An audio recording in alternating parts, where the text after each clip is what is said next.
Do not.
Zombie Orpheus. Oh, hello, Gen Con. Welcome to Void Jumpers, a special Saturday morning cereal snack bowl for you. I'm Jesse Keeter. I'll be doing mission control and running this game. We're using, we like to do an actual play of a system called Monster of the Week, but we get a little loose with it. This will be an actual play, but everything that we do really leans into the character, the narrative, and just building our own world, stuff that excites us, and we have made our own character classes and our own factions and our own technology, and we just love it. That's about it. The book is written by Michael Sands, and it's really supreme as far as tabletop RPG goes. I think that it just lends itself to a system where people love to tell stories. But that's all the shilling of other people's shit that I'm going to be doing. Let's bring in the cast! Good morning, everyone. Oh, yeah. Hello. Welcome, everybody. Normally, we would spend this time going over what happened in our last episode, but because we are hoping to have a few new faces watching us, we don't want to exclude anybody, and we're doing a bit of a bottle episode that will be self-contained. So instead of talking about what happened last time, I'd just like to introduce you to our players and our characters. We're just going to go around and introduce your character and just tell us a little bit about them so we know what we're getting into. We're going to start with Bryn. Hello, I'm Lisa Coronado. I play the character Bryn. She is a summoner who uses magic, and she is the daughter of the current leader of the Fire Planet. And she has been sent off planet to get some experience to be able to eventually take over as the leader as well. Cool. All right. Bryn specializes in elemental magic, which is a big part of the magic scheme of our world. Next, we're going to talk to Rex. Hey, what's up, everybody?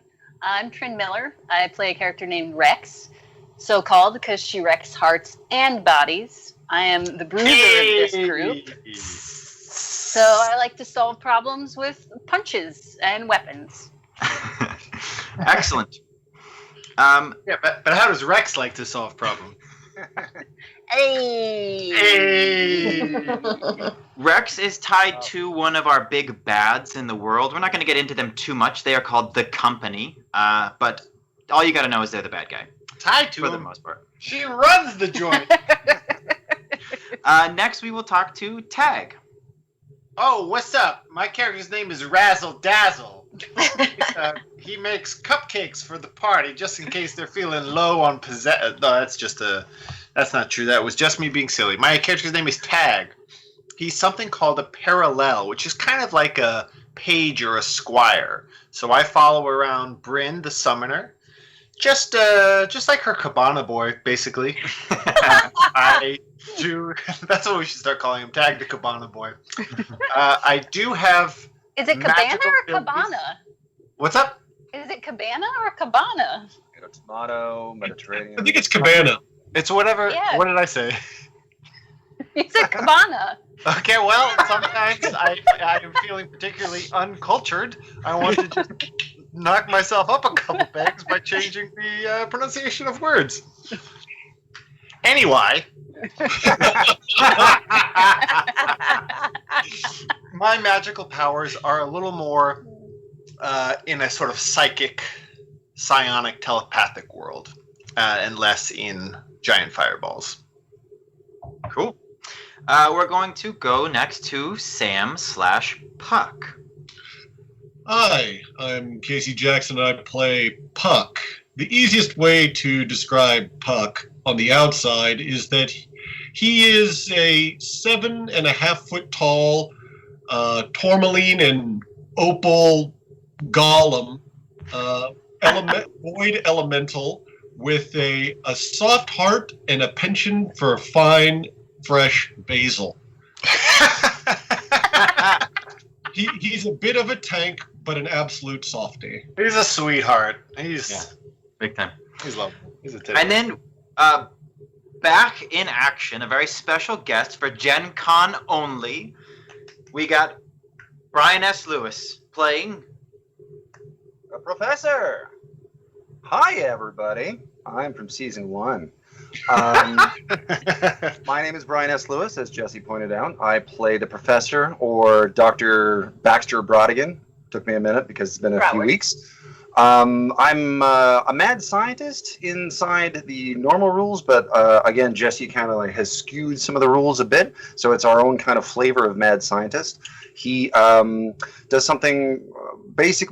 One big thing that he does is sort of he distills magic, and he can crystallize it in a form called an Eryx, and he's essentially the person who has led that whole led the way on that. That's kind of like his whole deal. Also, I initially worked for the company as part of that, but after the end of season 1, spoiler alert, I kind of am now on the run from the company. So I'm out basically trying to. I'm on the lam, trying not to be seen. Yes, you wanted to stay on the lam, and I wanted you to so I bad. just wanted so bad. Yeah, gum flappers. Okay, we don't have much time today as compared to our usual sessions, so I'm just going to give what I believe is just enough information to get any new faces acquainted with our world. This episode of Void Jumpers would technically take place between Season 1 and Season 2, though that's not really relevant. All you need to know, besides what the players here have told you about their characters, is that elemental magic and sci-fi tech are kind of the go-to weapons and ways of this world. We are going to be on a spaceship called Haven. It's a luxury class exploration vessel, top of the line, very swanky, and our party's home away from home. There's the dominant faction, which we've already touched on, called the Company. Our main campaign deals a lot with the intrigue of that faction, but they're not really going to be present here besides being the owners of the ship. Just know that when they're referenced, they suck. They're kind of the sucky part of this game. The worst. And last but certainly not least, there is a rumor of a rebel faction which has formed in opposition of the Company. But because we haven't really explored them in our game, and a lot of our lore is created by the players in the moment, we have not really found out much about them yet. Ooh. Ooh. Let me add one thing. You may have already said this, and I will apologize for not listening if that was the case, but Monster of the Week is the system that is being used here as our baseline. If any of you guys are familiar with that, that's the Michael Sands book that Jesse was referencing earlier. Yeah, Spoilers. and it, there are monsters. I suspect. and I guess. Weekly. weekly. It also uses the Powered by the Apocalypse rules, which is based on a success, partial success, or failure rather than stat crunchy system. So it really lets us spread our wings. I think that's it, right? The last thing I'll say is that most of the space technology in this world deals with a magical element called void. Its color in the elemental table is purple, and that's what powers a lot of the stuff that's going on. It also is a big part of Puck, our golem character's existence. He's kind of made out of this stuff. I think that's it. So if you guys are cool, I think we're I've gonna never ever been cool. Yes, I feel like Yeah. this is a test, and I'm worried I'm not going to pass it. Especially in this climate. Pencil is cool. Okay, we're going to do something we haven't done in a while. I have a cold open for you. Ooh. You tumble out of the lift onto the spaceship's upper deck. Alarms are blaring. Reactor integrity compromised. Please report to the nearest lifeboat. Bleats out of the speakers overhead. You turn the corner at a full sprint, desperate to reach the engine room, and plow headlong into the ship's captain. Captain Matt Vansel. He, too, is headed for the engine room. In his hand is a golden keycard. "We don't have much time," he says. "The reactor is about to..." An explosion tears through the wall, followed by the roar of oxygen escaping. In this moment of crisis, time slows. You have just enough of it to realize you're too late. Matt Vansel is sucked into space. Half a heartbeat later, you too are lifted off your feet and jettisoned into the vacuum. For a split second, you can see Haven floating there in the nothingness, a cross-hatching of stress fractures disfiguring her hull. And then there is white light, heat, and pain. And that's our show, everybody. Thank you so much. We'll see you next time. That's 4 jumpers. Bryn, you wake up. Your hands thrust out in front of you to protect from the explosion. It takes a moment to realize you are not, in fact, floating in space, nor have you been vaporized. No, you're sitting in a large room lined with bookshelves. You must have dozed off in the ship's archives. An alarm has woken you. You try to sit up, but your face is stuck to the pages of a very old journal. It would seem you've been drooling. You reach for the snooze button before you realize that it isn't your alarm. It's the ship's alarm. Haven has initiated a red alert. You hear, "Reactor integrity compromised. Please proceed to the nearest lifeboat," bleat over the loudspeaker. What do you do?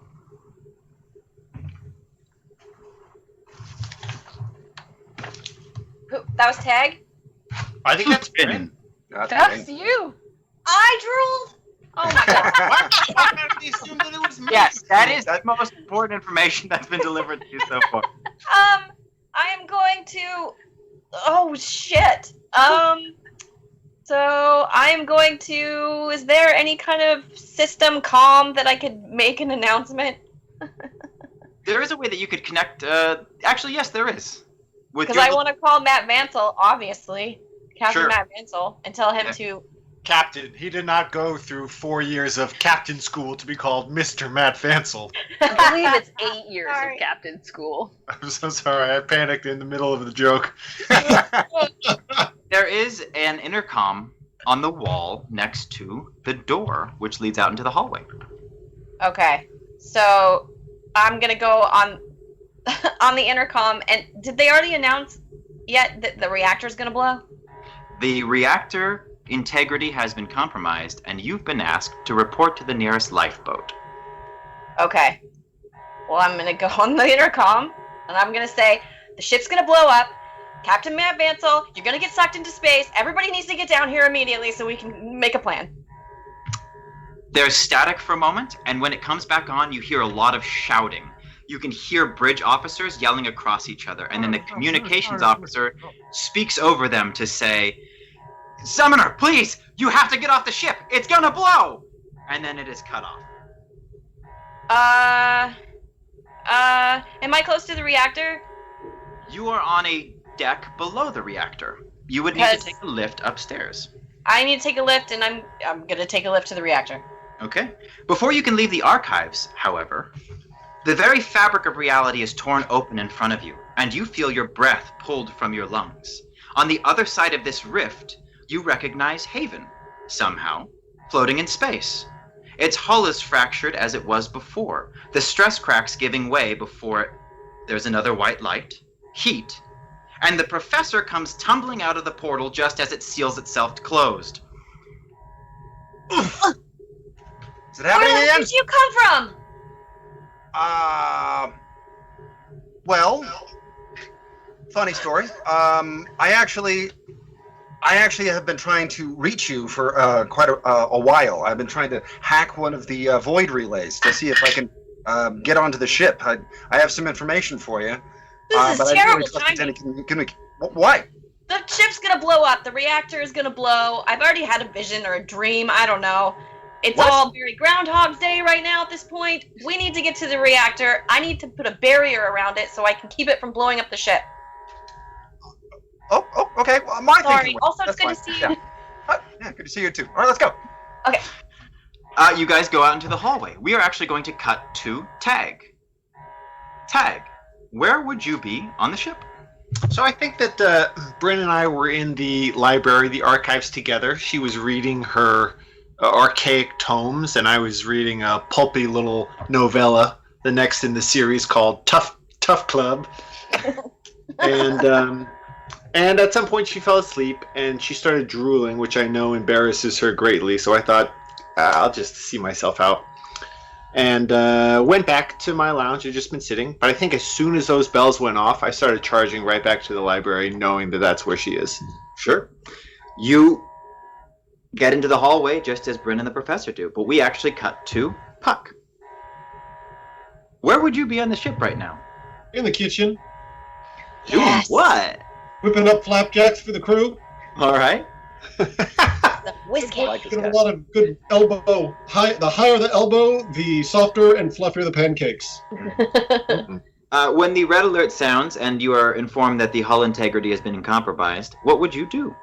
Oh, is there anybody else? I tell the kitchen staff that they should get away from any windows just in case, and we should probably try to establish standard ship protocol, which is, unfortunately, we're going to have to put the batter for the pancakes in the fridge and wait until after we save the ship to do pancakes. Everybody understands, and they quickly use rubber spatulas to scrape it all out into Tupperwares and seal it. They're moving very fast. There's dish rags and spatulas flying all over the place, and they line the shelves of the fridge with all the batter. It's safe, and they scatter out into the hallway. Except for Right. Hank, who's halfway through a pancake, and he's just like, God, no, let me just... And I make sure Hank knows that he should stay and finish it. He gives you a thumbs up and turns back to the pan. No, Hank, I was joking.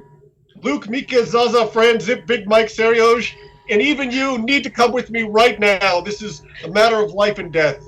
The crew snaps a salute, realizes that you're not their commanding officer, but they love you so much they just hop in line and follow you out into the hallway, where you find the party collecting itself. Rex, where would you be? I think probably in the armory, just like sharpening, my custom weapon. Sure. Yeah. The red alert sounds. You are informed that the hull integrity has been compromised. What do you do? I think the alarm startles me for a second, and my first reaction when anything startles me is to get aggressive, and so I turn and punch the wall by accident. Serious dent in it, too. Every Yeah. knuckle is visible, Somebody who knows what they're talking about could look at that and say, judging just from the indention, excellent form. And there's like a whole row of punches along this wall where I have at various different times been startled and first reacted with punching. Yeah. But I think my instinct is to, my main job is to try and protect the summoner. So I think my first instinct is to go and try and find her and make sure that she's safe. Sure. Everybody, as soon as the alarm hits, seems to head right into the hall. Puck brings up the rear. He's got a gaggle of people in cook's aprons behind him, Good wearing use little of white gaggle. hats. And he is a few seconds behind you as they made sure to preserve the batter. But you are now all standing in the hallway of the main deck of Haven. The alarms are blaring. All of the lighting has flipped over to red. Everyone is being reminded constantly that the reactor has been compromised and you are to report to the lifeboats. What do you do? To be clear, what you know is that the reactor, the engine room, is on the upper deck of this. The lifeboats are on the lower deck. I see the group down the hall assembled, and maybe a little later to the game, I run right behind Rex, just put a hand on her shoulder, startling her a little bit. Punch.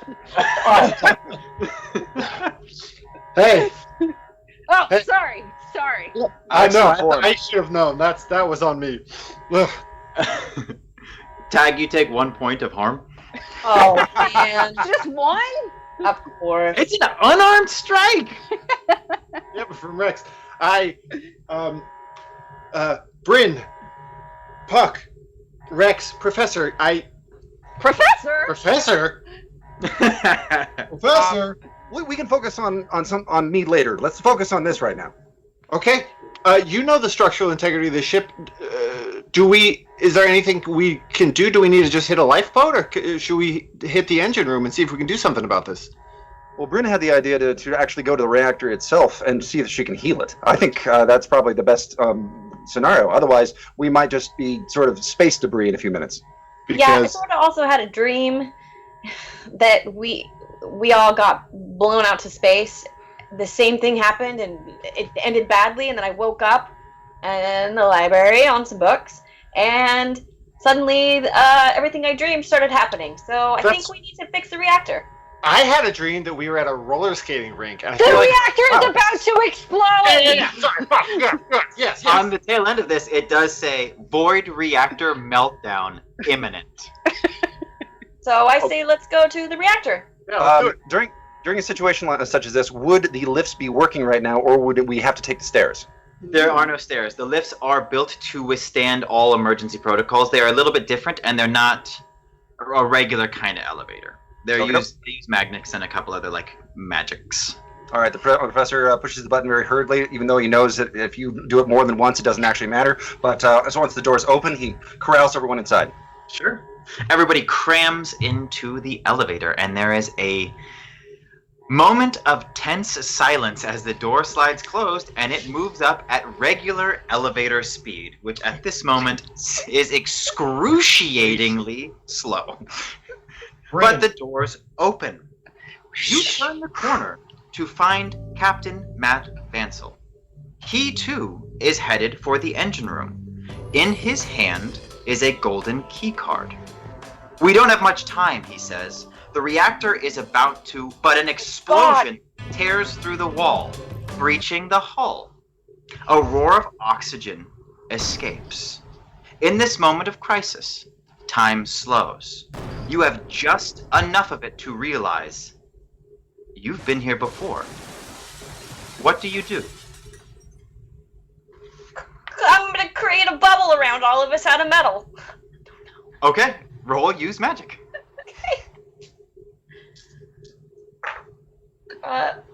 7. Okay. Is this opaque metal, or is it clear somehow? We're just kind of in a big tin ball? Like plasma. It's super- Nobody fart in the middle bubble, okay? Sorry.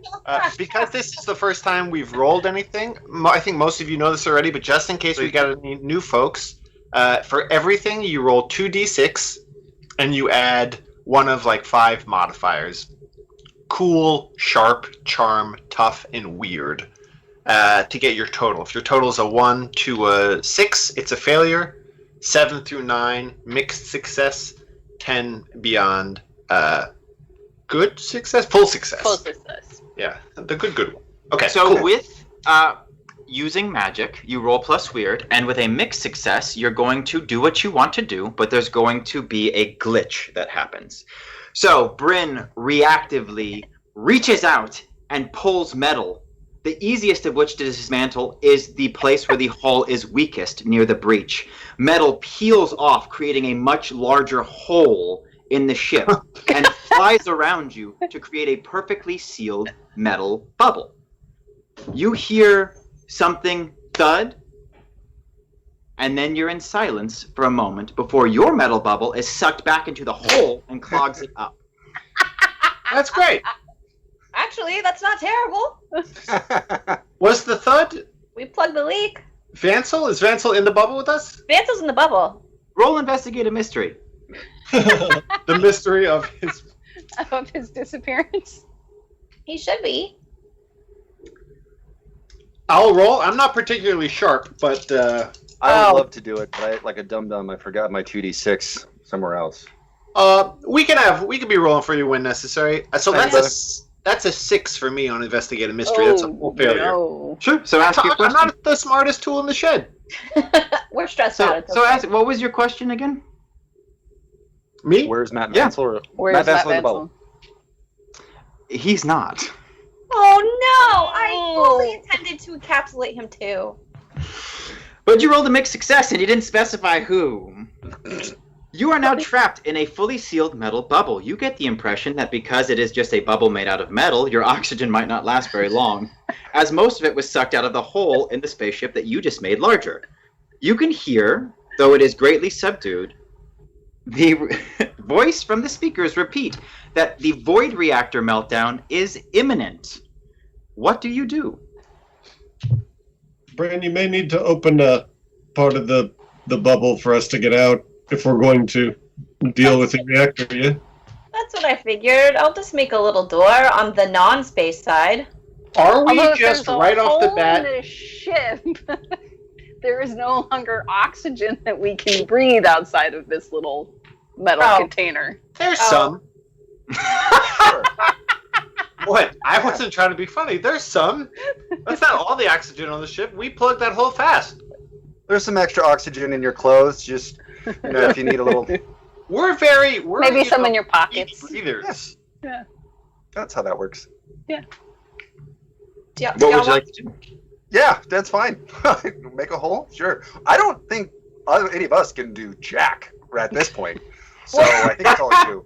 Well, Puck's really strong. Can he punch a hole Yeah. out? Yeah, I will attempt to pry a hole through which we can get back into the ship. I like the idea. Let's just pause for a minute and think inside the fiction that Bryn has just she has molded metal in a perfect circle around us, and then is just like, what do you want? Can we get you guys out here? I made the Come on. gigantic bullet, so I guess Yeah. it's up to you. I don't unbend metal. Okay, You Puck, want me to uncrush? you're just going to roll straight tough, but I believe you roll plus weird when that is a strength roll, right? That's correct. This will be a strength roll. That is an 11. Nice. You are able to just 1-inch punch through this thing and then rip it apart. You hear the air hiss out of your little bubble, but it does seem to be breathable outside. It is difficult to catch your breath, and all of the floors and walls have been covered in a layer of frost. And from behind the bubble that you were inside, you hear a whistling as the vacuum has been improperly sealed, but for the most part has not sucked your barrier through. All right, everybody, be careful on departure. It's slippery. Ahead of you is the door to the reactor room, and you hear again over the speakers that the reactor meltdown is imminent. So is Matt Vansel a human popsicle right now? I have never seen someone get sucked through a hole of a spaceship into outer space, but I think so. There, he's in outer space. He ain't No, on the ship right now. technically, Bryn was correct. He was blown out, not sucked out. Gotcha. Thank you. So I'm going to I'm gonna just walk right up to the reactor core and open up that door. Sure. There is a keypad that is locking it. It does not seem to be in any kind of special security lockdown, but the professor recognizes immediately that there is only one card on this vessel that can allow somebody other than the chief engineer onto the engine room. It is the captain's golden key card. But there is a door that you can, there is a porthole in the door that allows you to see into the engine room. Inside, there is a very large void reactor in the center of the chamber. Flanking it are two mechanical bays that seem to have inputs that you can use to change some of the levels.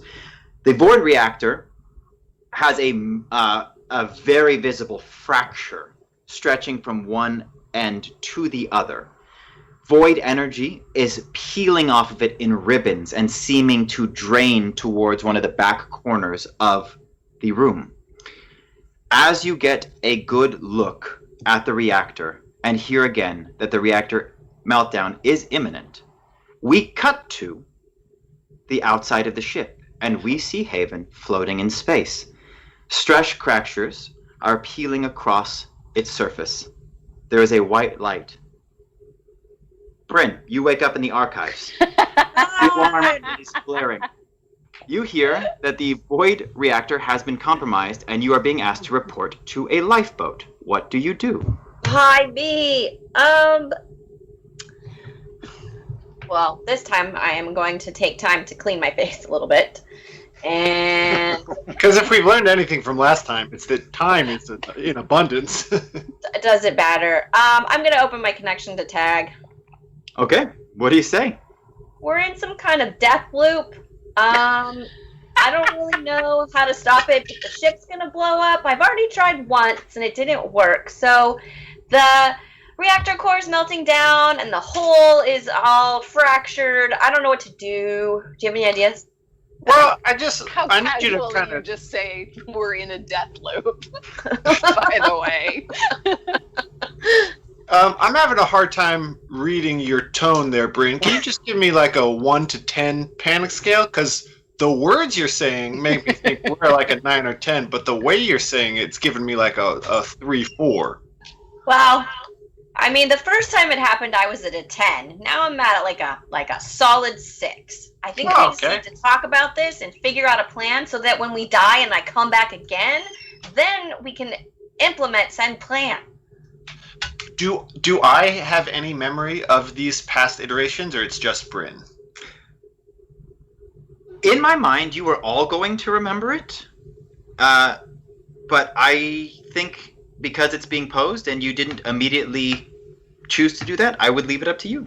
Okay, we'll say at least this iteration. Yeah, I've made it true that it's just Bryn.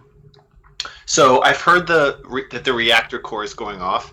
I'm going to use the sight, which is a move that my class has, to try and drop into the phase state and get a visual picture of what's happening in the reactor room. Sure. For those of you who may be new and tuning in, the phase state is the way that some of our characters can look behind the veil of this plane and see into what has been referred to as a barrier that separates our world from the world of the elders or the original magic. And in the phase state, everything is represented by its prime element. So you drop into the phase state and you see the ship. For the most part, you're seeing a grid-like pattern of the inner workings. They are all radiating void. You can see a silhouette that is burning brightly across the hall from you that is all fire, and you know that that is what Bryn looks like when you look into the phase state. There is also a very, very, very big presence of void energy, which the grid in this ship all leads towards, but unlike the times that you've seen it in this state before, when it is just a contained like nuclear reactor, it is very unstable and wavering in your sight. In the same room, you do see a strange shadow-like form. There's been some instances in past episodes in which we've discussed this negative presence in the phase state. This is not that. This is simply something difficult to read that is not necessarily magical, but perhaps it is achieving magic because it is starting to flicker with void energy. And that is what that is in where you would take the reactor core to be. Okay, you great. Need to head that direction. Bryn, I'm going to get to the reactor core as quick as I can. I'll put out... You're by the comms, right? In the archives, put out the message to Puck and Rex. We need them now. Yeah, Puck's in the kitchens. Rex punched a wall, but I don't remember where. I do not know how you know this. We'll Okay. talk later. I'll see you at the... I'm heading to the reactor. And keep an eye on Matt Vansel. He's died in every iteration. Captain Pencil? Captain Matt Vansel. We're on a first name sort of basis. I have questions about this death loop on a fundamental level. But As Bryn crosses to the comms to send out the word, the very reality in front of her tears open. She sees Haven through a portal in time and space, and it explodes as the professor is flung out of the portal and lands in a heap on the floor. The portal seals itself. We were just dead. Now we're not. That was weird. Oh, you remember? You remember? Yes, you remember too. Yes. Thank God. Okay. Okay. Right. Is it still happening? Is the Yes. Okay. All right. Well, we know where we need to go. Probably not the bullet ball thing though. Maybe I'm not something gonna else. try that again. Okay. That sounds good. What fights void magic? What counters void magic? And We don't really... You tell me, Professor, because I don't really have it in mind. I kind of thought about this before we started playing. yeah, I thought maybe that the professor would know, but Brian sure doesn't. So Kindness, I think. I'd love Act to just say genuine something, kindness. but I don't want to like overlap over something else because I know a lot of the elements kind of like are A lot of trumped by- play off of each other. Void is strange because it reacts to things differently and is almost like a nullifier of magic. Sure. You get the impression that there isn't one type of magic that is good against it. You almost think that perhaps technology would be the best way to deal with void magic, as it is most often harnessed and contained in batteries and things like that. Okay. So there isn't really anything that really kind of overlaps void magic and kind of cancels it out. It's sort of stands alone amongst all the other elements. And most of the time, it's encapsulated by technology, which is one of the reasons why it's so popular on my planet. But shouldn't we be like running? The lights have now started to blink faster, and instead of it telling you that their reactor integrity has been compromised, there is now a warning saying that the reactor meltdown is imminent. Maybe we should ask Puck. He seems to have a special relationship with void energy. I will take your word for it because I don't know who Puck is. He's in the kitchens. Okay. I'm gonna head there. Do you want a snack? You hungry? Yeah, sure. Okay. At this point, we're going to try and establish something that I don't know exactly how it's going to work, so I'd like all of you as players to help me. We're going to lock in solutions. And so, if you are pleased with the way Rex and Puck, that your characters enter into the hallway, we can lock those solutions in, and you can enter into the hallway at about the same time every time, in which case Bryn would be leaving this room to find you out there. If you would like to change anything from a previously locked-in solution, it may affect what happens after it, and we will be addressing each locked solution as a series of dominoes. Ooh, it's Would like a either of you social like to- puzzle? That's fun. Would either of you like to change your entrance into the hallway? We have a Yes. pancake scene and a punch in the wall. Yes. Please do, Puck. All right. So as soon as I hear that there is an alert and I remember what has happened previously, I urge all of the crew to head directly to the lifeboats. And while I am ushering them immediately out, I remind them to not to put away the batter or anything like that. But as we're all moving out, I let them know that my secret to getting the fluffiest flapjacks is using ice cold water. That is the key. That is the secret. Just in case we never meet again. Sure. When you say Pinky up. not to put away the batter first before leaving, their color drains from their faces. And these stakes, the immediacy of danger becomes, like they are immediately aware of it. But when you remind them how to get fluffy pancakes, it seems to shake them out of that. And they realize, this guy knows what he's talking about. We're going to listen to him. And they head straight for the lifeboats. Great. And then immediately on entering in the hall, my primary objective is to locate Captain Matt Bansel. Sure. He is upstairs. You were saying that Puck remembers the previous iteration? Yeah, I think there's something about his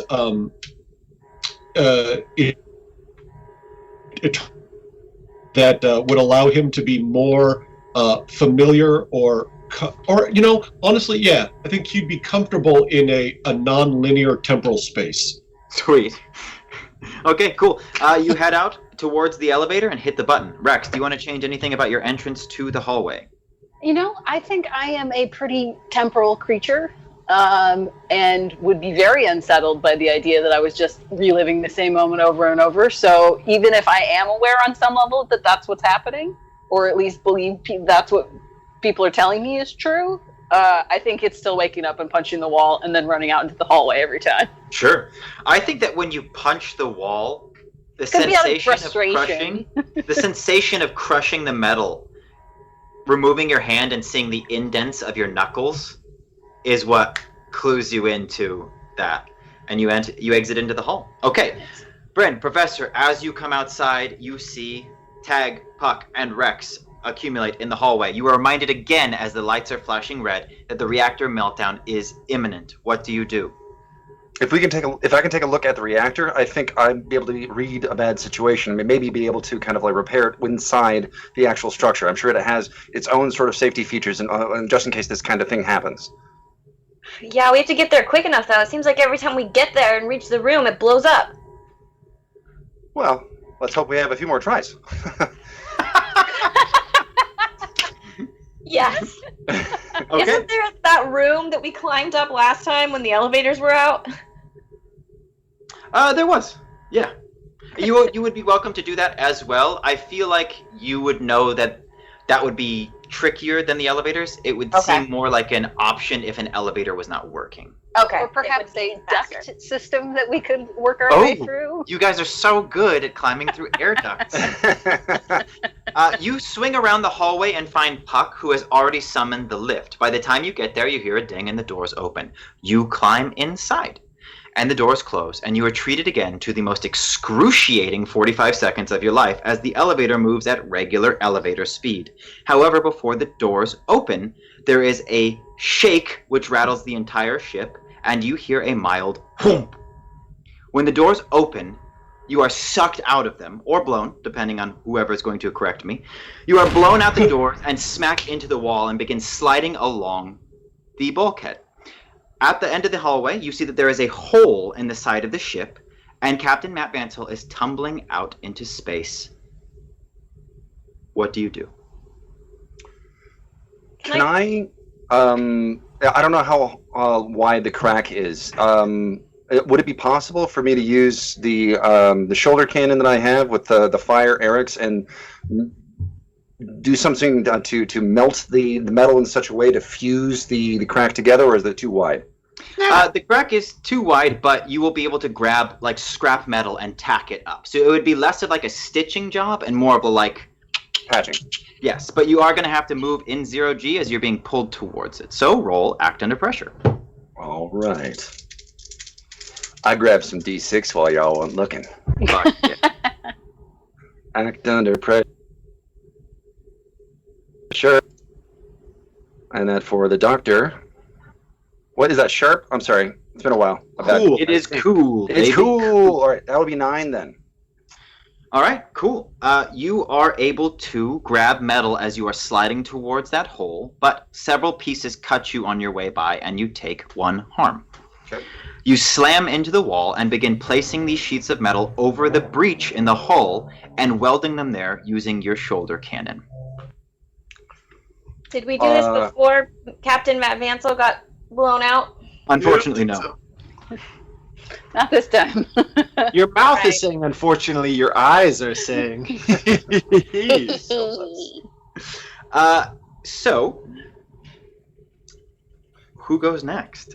The professor is currently and successfully closing this hole. That can complete at whatever time you would like, depending on what actions you'd like to take. But the professor is now dealing with the hole in the wall in a way that will be successful. And we're across from the reactor door. Yes. So what I'd like to try is in the belief that doors that are locked from one side can usually be opened from the other, I'm going to try to phase drop in and see if I can get to the other side of that door, moving in that phase state to open it. Okay. This is going to be pretty funky stuff that you're about to try and do, but I love it. So we're just going to have you use magic. Let's just get a roll on the table before we start even entertaining the options. Okay, 8. All right, excellent. So you enter into the phase state, and it takes you an extended period of time in order to actually get your body there as well as your mind. Those of you in the hallway who are watching this see Tag's presence shimmer and then become translucent. It's something that you haven't ever seen him do, and I don't think he's ever done it. Can I go up and try and poke him? Sure, your hand goes right through him like he's a ghost, but you can feel his life force in a way that somebody, especially who doesn't use magic, does. Tag, you see in the phase state that these walls mean nothing to you in your current sense. On the other side of them, however, you are confronted again with what you know to be the reactor, which at this point is so unstable. You are just seeing bursts of void energy cascading off of it, and those bursts are turning around in midair and all funneling towards a back corner of the ceiling. I Would see you this like- kind of like the end of X-Men 3, I think, Last Stand, where Wolverine's like clawing his way to Jean Grey, just getting kind of peeled back by her force. Yeah. You are able to fight your way through a very thick swamp of void energy that seems to be knocking you off balance even in this translucent state because you are now interacting with it on its elemental level. You do pass successfully through the door. You know that when you reach the other side, if you would like to interact with the housing of the reactor, you will not be able to do so in this phase state. If you would like to interact with the void element itself, you may be able to do that in this phase state. Okay. Well, then I'd like to... my goal is to just kind of fucking scramble this door. So just put one phase state hand on whatever the keypad mechanism is and try to just draw in some of those wildly turbulent bolts of void energy to have it pass through and kind of fry the system. Okay, you will need to drop out of the phase state in order to interact with the technology, but you will be able to harness the energy to do exactly what you said. You'll still need to roll, use magic. A second roll? Yes. Okay. This is to specifically open the door. 10. Okay. Because you got a full success, you're not going to take any damage from channeling this energy, but you do feel your body become a conduit as it solidifies. Your hand melts through the control, and a burst of void energy fries the circuits. The door flies open, and in that moment of success, a rope of slime drips down over your shoulder.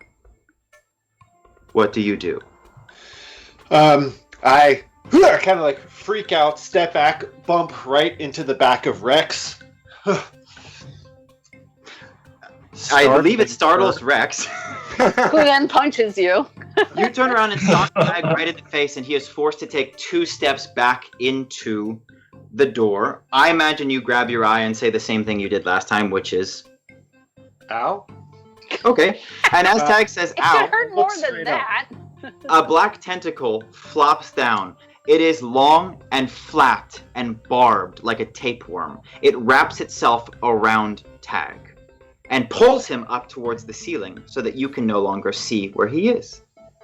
You are reminded again that a reactor meltdown is imminent. You can see the void energy peeling off of the reactor and towards the port of the ceiling where Tag has just been pulled. We see again the professor. He's just finished welding these plates over the breach in the hull. I believe Puck was probably helping move heavy metal for him. Bryn seemed to have been stuck in this place where she was watching Tag, and in that moment again, we cut back out to space and see Haven pull itself apart and explode. Bryn, you wake up in the archives. Is there anything anyone would like to do about their entrance into the hallway, or shall we lock in a solution in which all of you meet in the hallway? Yeah, I'm done. Yep. Okay. It seems that, thinking about last time, you spent a lot of time on the main deck, and by the time you got up to the upper deck, the hull had already blown and Matt Vancel had already been pulled out. So you realize now that the timing of this is locked into place, though your actions are not. So you are now all gathered in the hallway. The professor has recently been pulled through a portal. Then shall we retcon this entrance and just make our meet right outside the... Well, why don't we check out the lifeboats? We've not gone down there. I was gonna give you guys the quick entrance to the hallway, assuming that you don't want to like talk to anybody, use the comms, or do anything. If you're gonna pull this in, you guys can all meet in the hallway. If you'd like to change anything and add time to that entrance, you're welcome to. What I'm unclear about is what hallway, because there's hallway, then lift, then another hallway? Yes. There's just a place right outside all of the doors of the rooms that you start in. We'll call it the landing to alleviate confusion. The landing is where you meet at the beginning of an iteration. Gotcha. Okay. And you're giving us the freedom to modify that in a way that isn't min-maxing the game, but is within the fiction of characters knowingly cutting out the fat? Yeah. Okay. I don't want to belabor repetition. I think some of it will be funny, and if you're going to change big steps, we will need to address them. But as you guys find solutions to each part of this puzzle, we can lock them in. And there might be times when death comes fast, and so we can just get you back to your quick save, and you are welcome to try new options. I would love to give Matt Vansel a call in the hallway before even getting on the lift. Sure. We can do that en route, yeah? Because we have like Yeah, bells and stuff. feel free to go some of the elevator. It'll be at least 45 seconds before it arrives. Yeah, sure. Does everybody else go to the elevator and hit the button? I'm gonna do Go that. up? Yeah, I'll go all there. I'm trying to figure out is if that is a necessary step. We can't just bypass the lift and go right to the reactor. That's just not the floor that we're on. It's just not the floor that you're on. You have to go one floor up. Okay. But there are lifeboats or rafts or ships on the bottom floor. Yes. So technically, we could escape safely as long as we just grab Matt Vansel. Well, Matt Vansel's he's already there. He's upstairs, right? Yeah. He's next to the reactor. I'm talking about going down. I suppose it's then the question of do we say goodbye to Haven as a ship, let it blow up? I feel like there's narratively compelling reason, if only because we are heroes and badasses, to try the impossible and save the ship and our friends Yes. and our captain, who we want to be friends with, but we just haven't quite crossed that line. I'm going to go a step further and say like that what I know about this explosion of this the void core, it would create such an explosion that if we were to get on the life rafts, we would be obliterated. That's mainly what I wanted to check out. I just wanted to look at the rafts and see what the options were. Wasn't Sure. actually going to hop on one. As you're having this conversation, the red lights are flashing, and you are reminded that the core integrity has been breached, and you've been instructed to go to the life rafts. I believe Puck is pushing a button to call Matt Vansel on his personal communicator. He answers, "Yeah, in the middle of something. What's up?" Can you not go rushing into the reactor? You're going to get sucked out into space and die. Will you just wait for us to get up there? That'd be great. Thank you. Thank you. This is Puck, by the way. Big fan. First time caller. I need you to roll manipulate someone. Is that the first time that's been done? That is plus charm. Yes. Plus charm.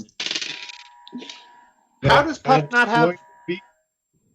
That's a furious 5 right there, my friends. Ooh.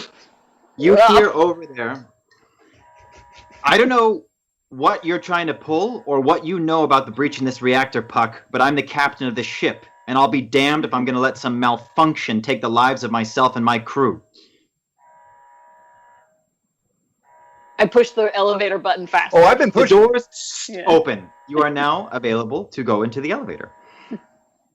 Okay. Just to be clear, the roll that Puck just made in this iteration does not need to stand in the future if, for some reason, you find yourself in similar circumstances. Unlikely. We will only lock in choices when you as a party or a player decide to do that. And so if you try something and fail based on a time constraint, I will not allow you to retry right now. But on the next iteration, if you find that it could be a viable solution, you are welcome to try again. Cool. You are up the elevator. It happens exactly as it has before. This time you get out there just in time to have Matt Vansel slide and stop in his tracks. And he says, "Puck, what did I say?" And then there's an explosion. A hole forms in the bulkhead behind him. And he is lifted off his feet. What do you do? Can anyone make a quick patch with magic so that he doesn't go flying out? I might be able to pull him back in. I could try it. I've never tried that before with magic. For sure. Let's just get a roll on the board just to see what we're working with, and then I'm going to have you tell me how you would do it. So just roll plus weird for use magic. 11. You have a full success. How do you envision yourself grappling Matt Vancel with magic? Oh shit. I'm gonna look and I see like a rubber mat on the ground over here, and I'm literally just gonna levitate it and swing it over and wrap it around his body and then pull it back in. Okay. This goes off without a hitch. You are all being pulled towards the hole in the wall, and you are very close to being pulled out. But Matt Vancel collides with Bryn in midair, and the two of them go spinning out of control. The hole is still open in the side of the ship, and the oxygen is being pulled out of that hole, or blown out, depending on whatever the fuck you guys are talking about whenever you're talking about that. I feel like now this is more your problem than ours with the whole blowness. we maybe mentioned it once. I'm sensitive. You're getting very sensitive. Yeah. I'll do the patch move. Yeah. Okay. Yeah, The and professor- I'm looking for metal pieces to try and help cover that. This would be a solution that we know works. And so, Professor, if you're willing to live with a mixed success, you will be able to do exactly what you ask, and the consequence is that you take 2 harms on your flight through the air to do so. Ooh, 2. Your harm does not... 1 harm. Your harm does not stack. What you realize is that your bodies are healing in each iteration. Nifty. I'm willing to do that. Okay, so you are now collecting metal and slapping it over the hole and welding it closed with your fire Erics. Bryn, you are wrapped around Captain Matt Vancel. Everyone is still floating through the air. The professor has slowed the speed down considerably, but there is still a hole.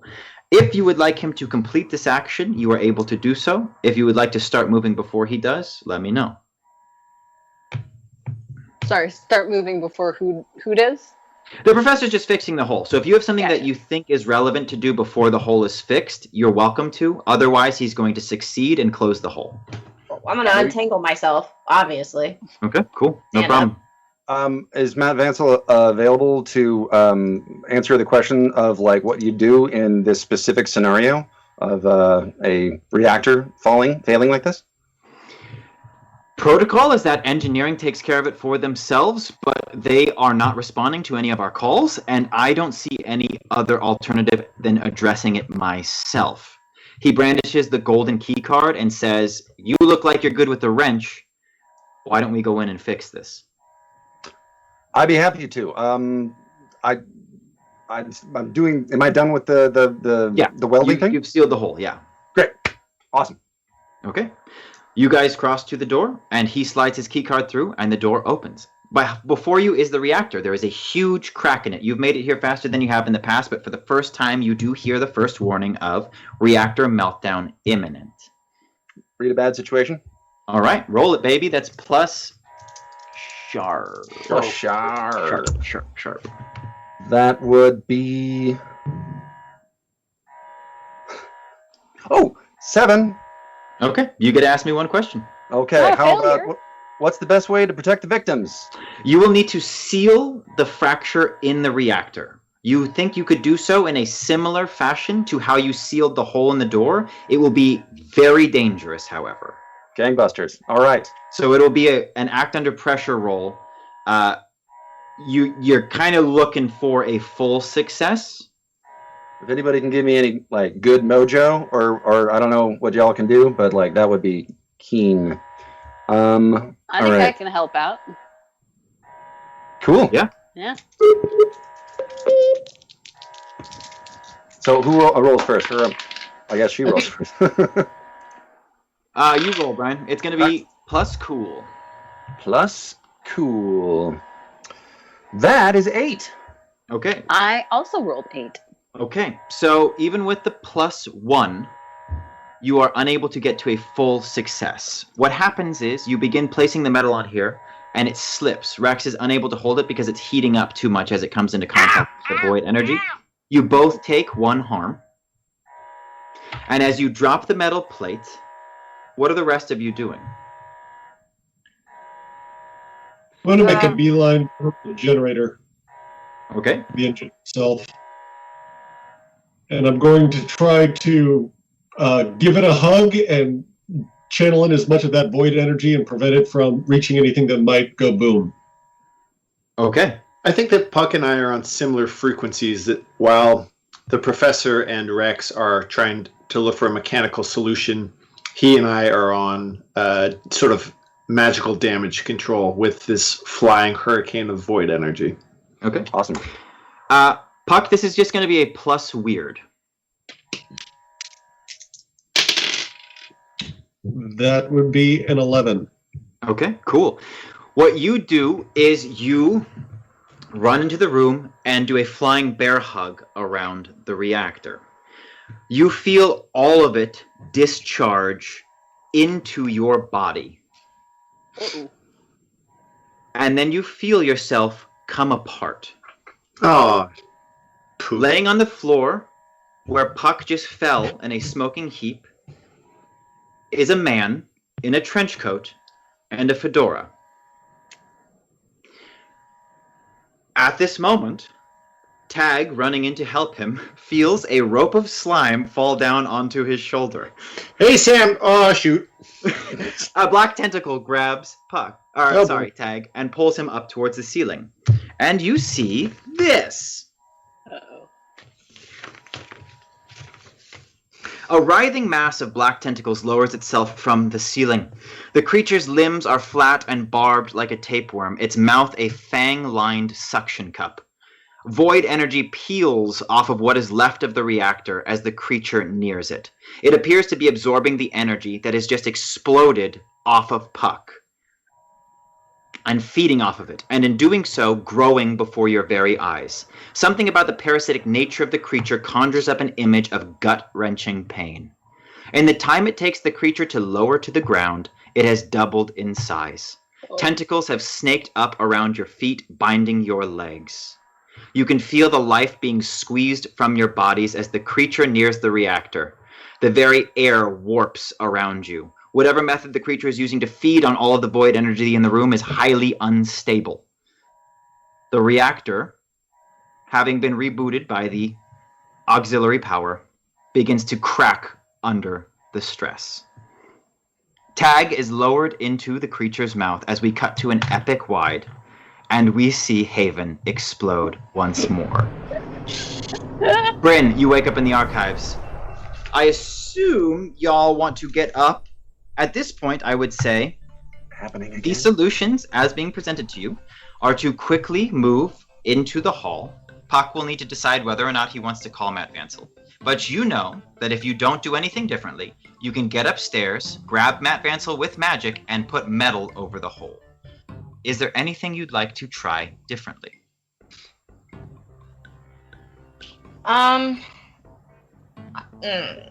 Yes, but I don't want to take too much time if I can investigate a mystery. But I mean, if there's a book on this creature in the library, that would be nice. As you are going to look for a book, you see a glimmer of recognition come over the professor's face. Oh. Okay. Yeah, hold that thought. Walk with me, talk with me, but don't bother with the book. You are able to have this conversation walking. You're heading towards the lift. Right. I think I might have a clue, maybe. It's just a theory about what this thing that we're dealing with is. So, first of all, I've been, as you know, maybe you don't know, I've been on the run. I've been on the lam. I've been looking for different kind of places to kind of hide out from the company. And some of the moons that I have been staying in are not kind of like, food deserts. I don't know. It's been very difficult finding, actually. Food deserts? It's been difficult to find actual sustenance that I can use. And over the last week or so, I've really I must have eaten something that I've felt really, really terrible, and like I thought it was some sort of like food poisoning or something like that. But I think actually now I did a little bit more research and did a few more tests on myself. I actually had kind of a parasite. I had a stomach parasite inside my gut, and now that I mention it, I mean, I've been feeling really crappy the last couple of weeks. But as soon as I kept on popping up here, I haven't been thinking about it because we've been in a lot of danger. But I've actually felt way better. So my theory is that Are we as all I in the said, elevator together? Elevator is by this now point? going Yeah. up. I won't penalize you for this. You are having an Aaron Sorkin conversation Yeah. on your way upstairs. trying to fit this in the 45 seconds it takes to go to the left lift. So, as I was saying before, I was trying to tinker with the void relays that allow, you know what about void relays do. They allow a ship to go great distances in a small amount of time. So I was trying to hack that into beam onto Haven, which is the ship that we're on. In order to do that, I have to break myself down at a molecular level and then essentially rebuild myself onto Haven. They're just going. When I do that, the Rex is foreign just rubbing entity her that was in my head over gut, here. the foreign entity that was in my gut is now not there anymore, and I'm pretty sure that's what's kind of feeding off the void energy and destroying the world. A stomach bug is killing us all? A stomach bug is killing us all. The doors open, you come around, the hull explodes, Matt Vancel flips into the air, Bryn grabs him with magic, the professor flies through the air, takes one harm, and slaps some metal over the hole. You're now standing in the hallway with Captain Matt Vancel. Can we just shoot it with penicillin? I have a question. In the brief moment that Sam Hagen saw the beast, he has access to a move called Occult Confidential. It's the first time he sees a monster in any mystery. And I'd like to do an investigate if possible and see if Sam was able to pick up any tips to help us out here before re-encountering the giant space tapeworm. Sure, it just allows you to roll investigate a mystery and ask me one of the questions, right?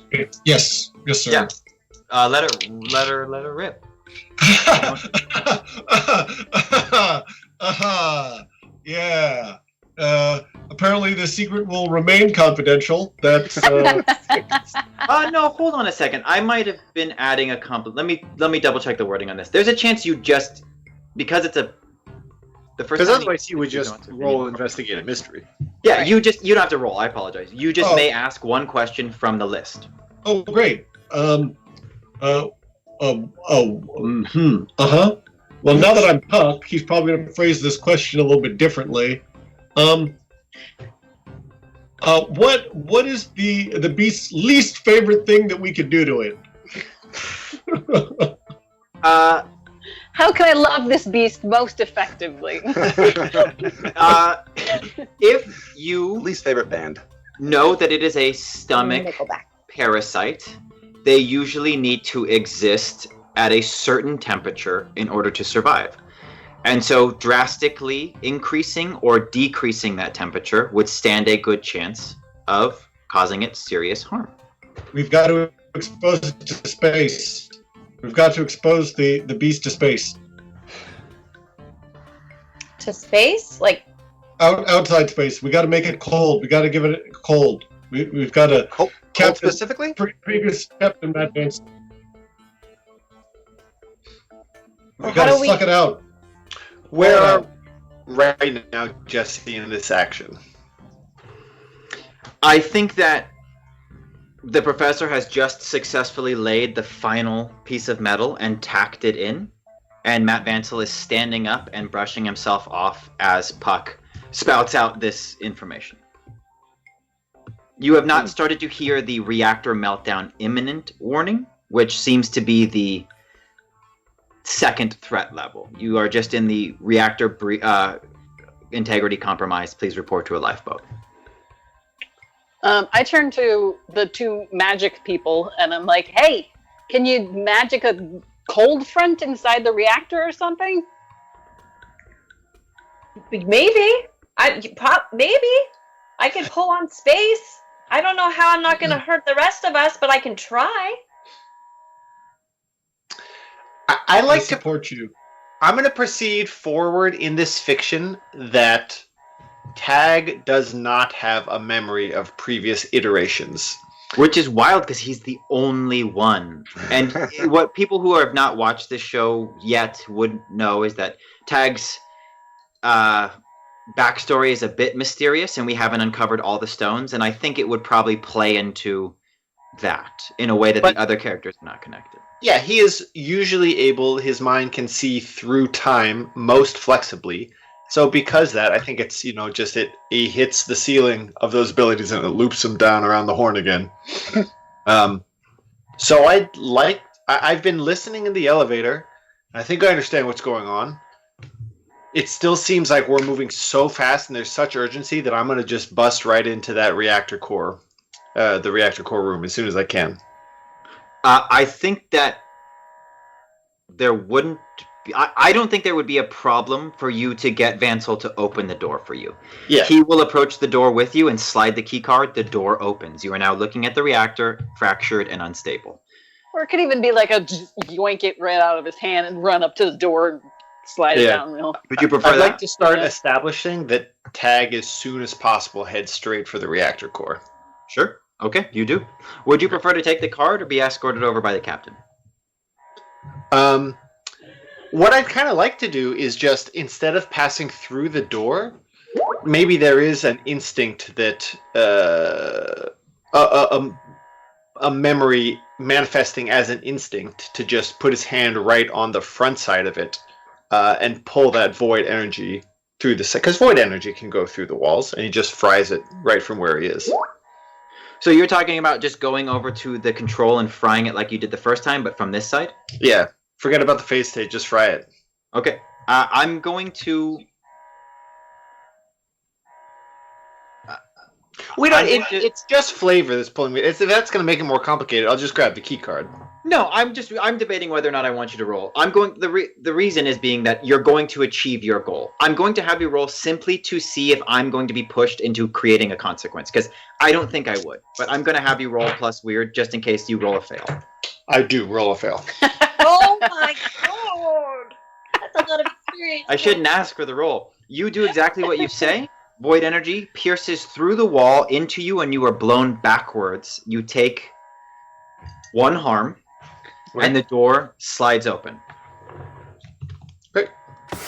I think that this is happening simultaneously with Puck getting to the end of his sentence of saying we got to blow this thing into space. Tag shoots past him and bounces off the wall, and the door slides open. Oh, this is our opportunity. To blow it into space? How do you suggest we do that without us all following it? Oh, well, I go into the room.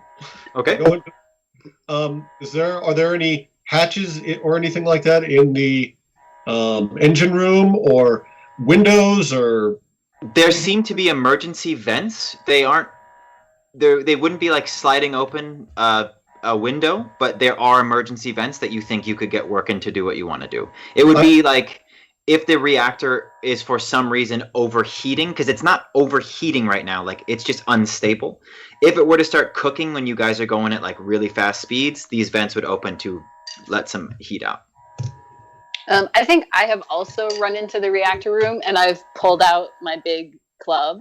And Sure. I start trying to draw the attention of the thing in hopes that will distract it from drawing void energy away from the reactor. So it maybe will buy us a little more time.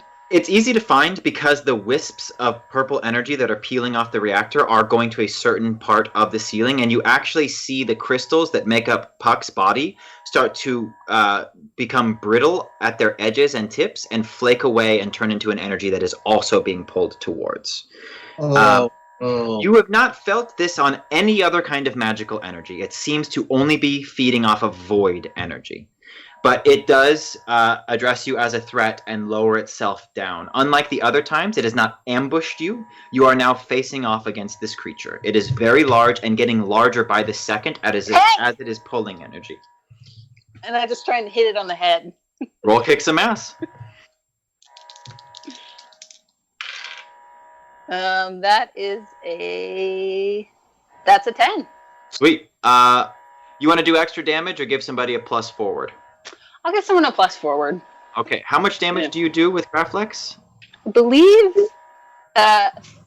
4 with kick some ass. Okay. So yeah. Who are you giving a +1 to? I think I'll go with the professor because I've seen enough weird shit happen with the magic to be like, I don't know, maybe this is a mechanical solution that we need to have happen.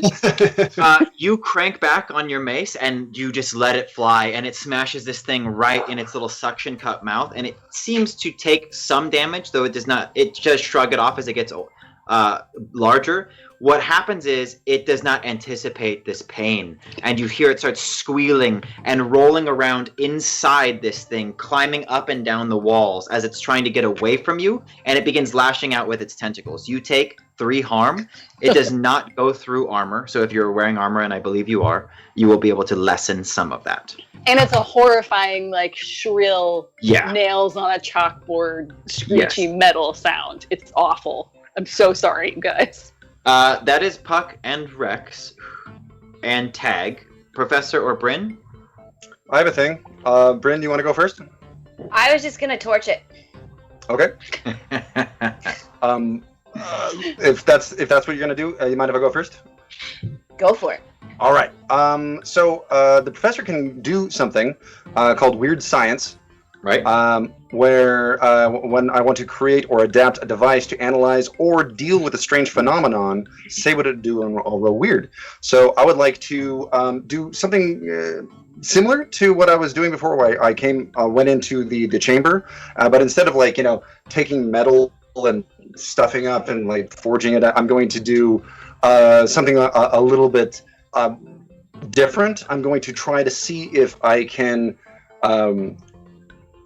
Basically remove the void, make the void null. All the void power, instead of emanating and coursing through and ripping and ribbons, I'd like to essentially make the reactor inert for a length of time. Not permanently, but a length of time. Hopefully that will... I think that we're going to change the way you do it. You're going to use your distill magic, and you're going to use your shoulder cannon. You're going to be creating multiple void Erixes with this thing, but it is such an influx of energy that if you roll low, you will succeed in what you're doing, but the consequences are probably going to be your equipment not being able to survive. Oh, that's no fun. All right, so... Roll high. Roll high. And I got a +1 from Rex, yeah? Yeah. Yeah. Excellent. Okay. You will need to charge into the room. So the first thing that you're going to do is you're going to roll Act Under Pressure to see if you can get by the tentacles without taking a little damage. All right. What's Act Under Pressure? It's plus cool. And you can decide when to use your +1. So if you'd like to save it for your Distill Magic roll, you're welcome to. Can I choose after I roll this one? You may. All you right. may. You can add a +1. It's your call. Okay. I'm going to have to add it now. That was press cool. So that is 6 and +1 makes 7. Sure. You are tripped up on your way, but you managed to dodge most of the tentacles, so you only take 1 harm instead of what would have been a much heftier blow for a full fail. But you do make it to the reactor, and you are able to now roll Distill Magic. I have 2 harm written down, but I'm pretty sure this is the second harm because we've, reset. Okay, so we're still at 2 harm. All right, so Distill Magic. That would be 11. Okay. Do I keep on going? No, you're only going to need to do it 1 time. It was kind of like catch-all. So if you'd failed, you would have done what you wanted to do, but then your shoulder cannon would have exploded. With an 11, you're going to just start funneling this energy. And what it's doing is it's just popping out void Erixes like they're lotto balls. And so it's and they're just starting to pile up on the floor. You can see the creatures. This is going to take some time, so there will be a couple more things that can happen during this. Mm-hmm. This is the first time that it... you hear that the alarm for the reactor meltdown imminent begins to play and stops, and then it reverses back into reactor integrity compromised. You seem to have at least stabilized it, so it's not telling you it's about to blow immediately. You are releasing the pressure from this unstable reactor and creating a pile of void Erixes. Rex, the creature you're fighting, becomes interested in those things immediately and starts to try and claw his way over to the pile of them. Which brings us to Bryn. You see the professor roll in, get slapped around by a tentacle, but then start using his machines to funnel energy off of the reactor, almost in a race for it with the creature. I'm going to create a fireball out of my staff, and I'm going to use it to try to hopefully directionally move the creature. Okay. I'm hoping it doesn't like heat, so... Yeah, I think you don't have a fireball spell yet, do you? I don't know. You do not. Okay. No. Roll. I mean, Kick but some ass with plus weird instead of plus tough. Okay.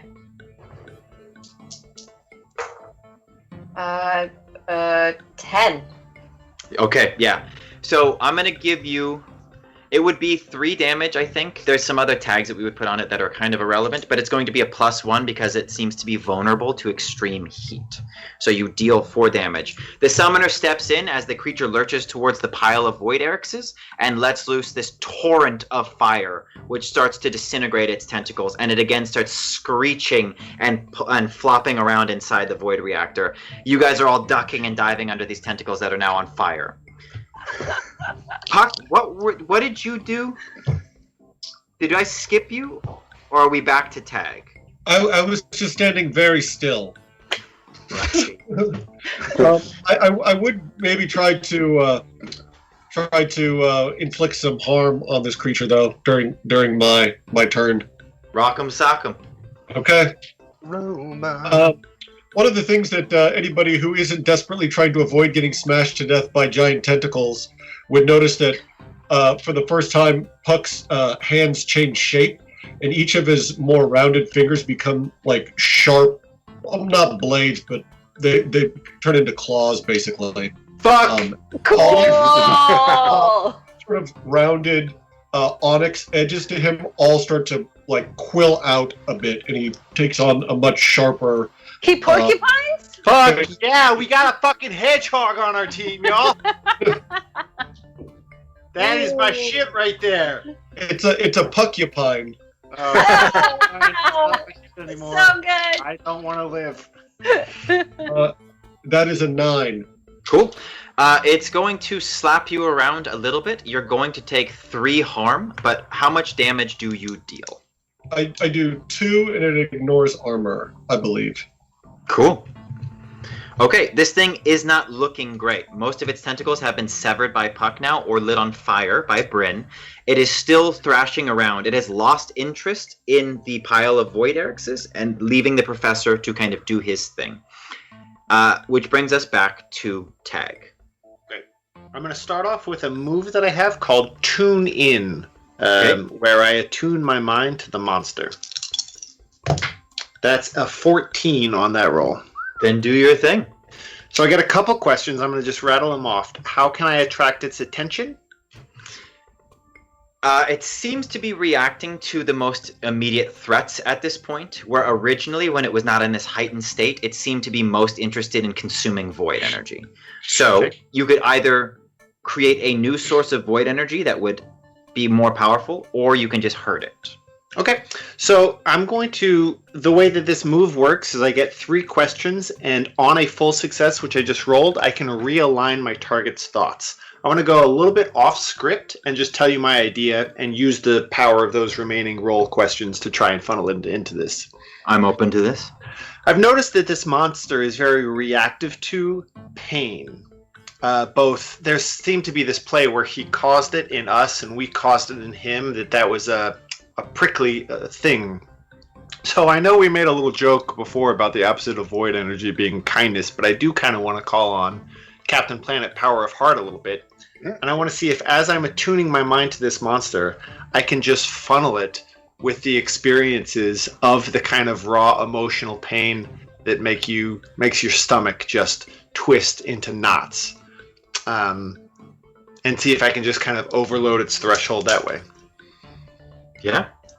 I think that you won't be able to ask any more questions, Nope. but you'll be able to do that. Are you trying to deal damage with this, or are you trying to get it to do something differently? I think it is. I'm trying to deal damage, but part How of many it's hold? also a distraction that I'm just trying to like give it too much that it can't really even focus on and behave well. Sure. How many hold did you have left over? I asked one question out of 3, and then I have the plus you can realign your target's thoughts.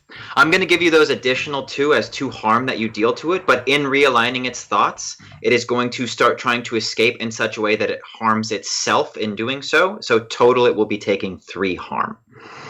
It looks to be on its last legs and is now having trouble climbing up the walls and is just trying to get around the banks of machinery that are on the edges of this and almost retreat from you. But as it can, because these void Ericses are just kind of rolling around, you do see that it keeps trying to pick them up and feed it into itself, and it almost looks to be healing itself in doing so. There's not a pile next to it. I think that there's just a few strays that you catch it like kind of like spaghetti up. But at this point, the professor seems to have drained enough energy off of this reactor to have stabilized it. And Captain Matt Vansel says, if you guys can finish off that creature, the professor and I should be able to repair a reactor that is no longer unstable. We are now back to, I believe, the professor. Okay.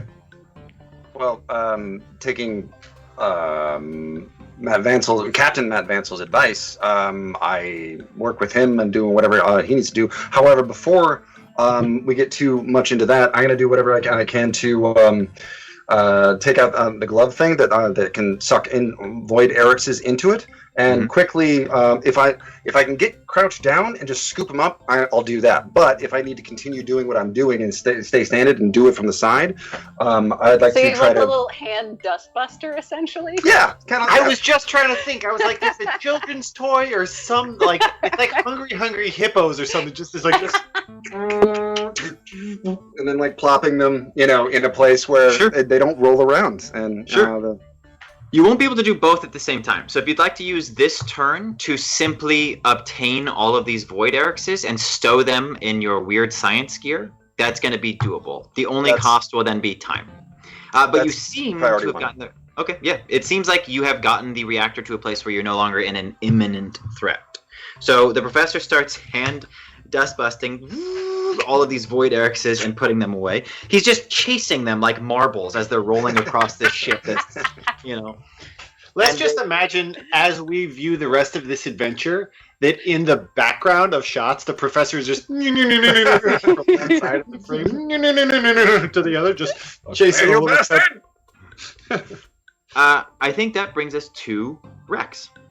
I think, somewhat comically, I'm doing like a whack-a-mole situation with all of these little tentacles that keep reaching out for all these little void Ericses and just being no. Yeah, roll kick some ass.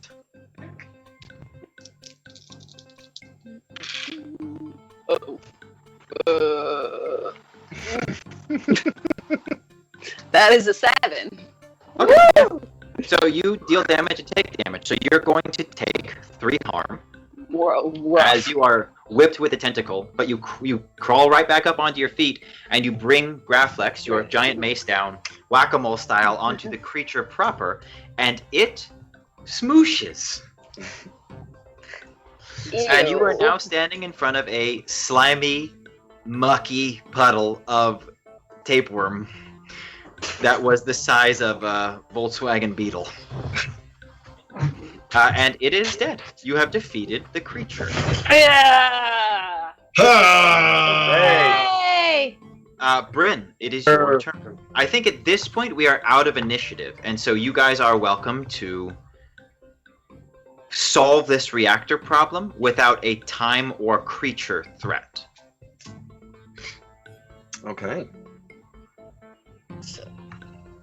Well, I'm going to go ahead and help Captain Matt Vancel do that. Sure. This is where you're going to roll a weird science roll.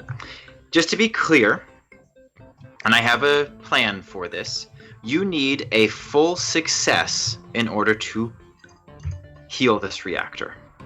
Ooh. Okay. Gosh. Can we do some help? aid? Yeah, do You are some, one person may roll help out. If you roll high enough, you are able to add a +1.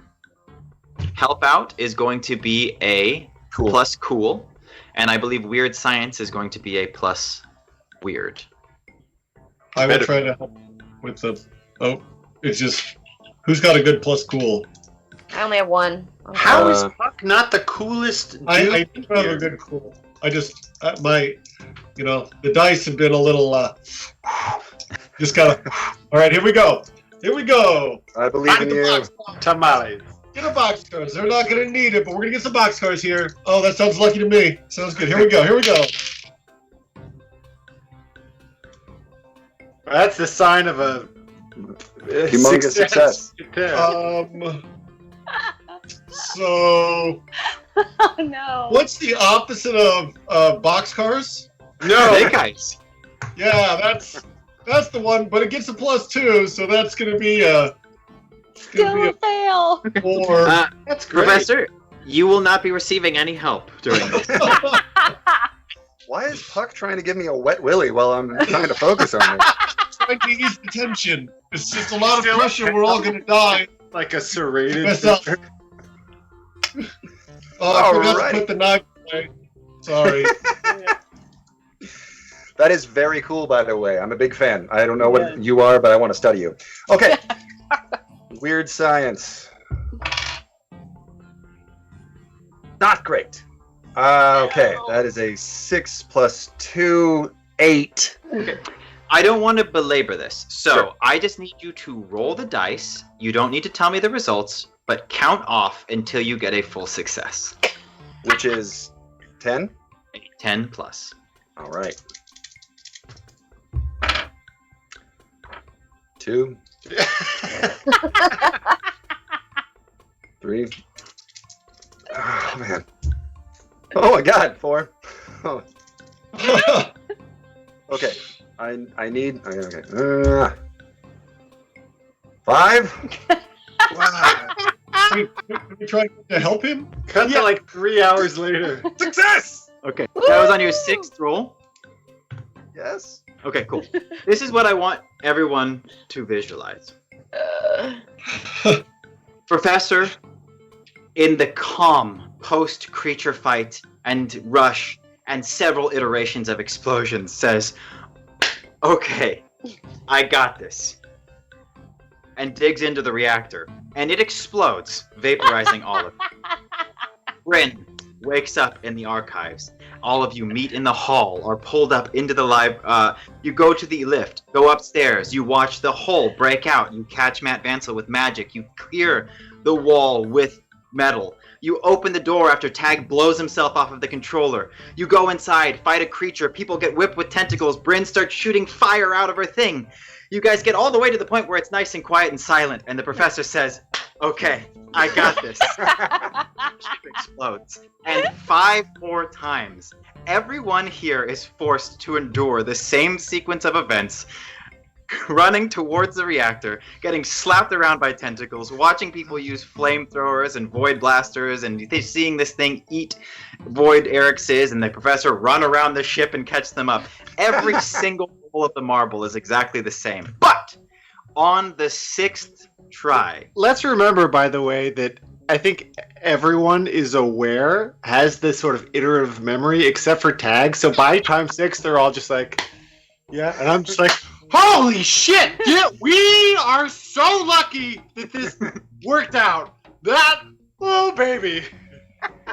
Yeah. What I'm tickled by is that we are continuing to allow him to keep trying this particular solution, I got even though it has this. failed That's so what many what times. happens is every time that the professor's getting ready, Puck says, "Let me help."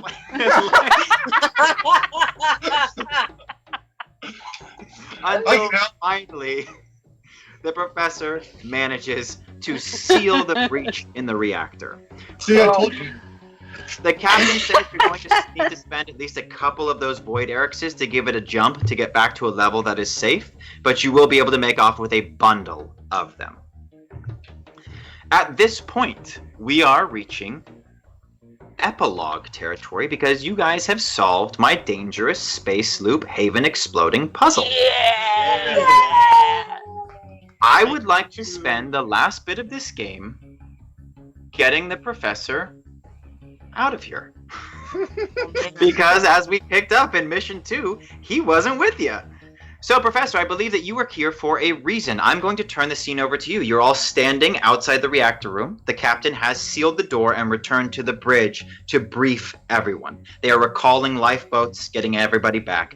You have a relatively quiet corridor on the upper deck of this ship in which you are able to talk. Okay.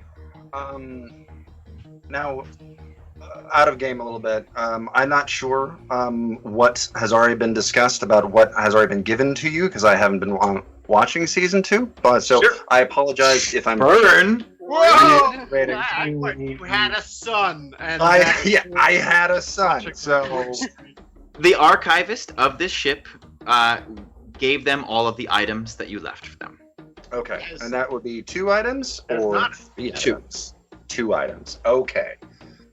All right. So now that that's over, it's wonderful to see you all again. And the reason I'm actually here is because I have been doing some research on the prototype Bloom Erics, and I have I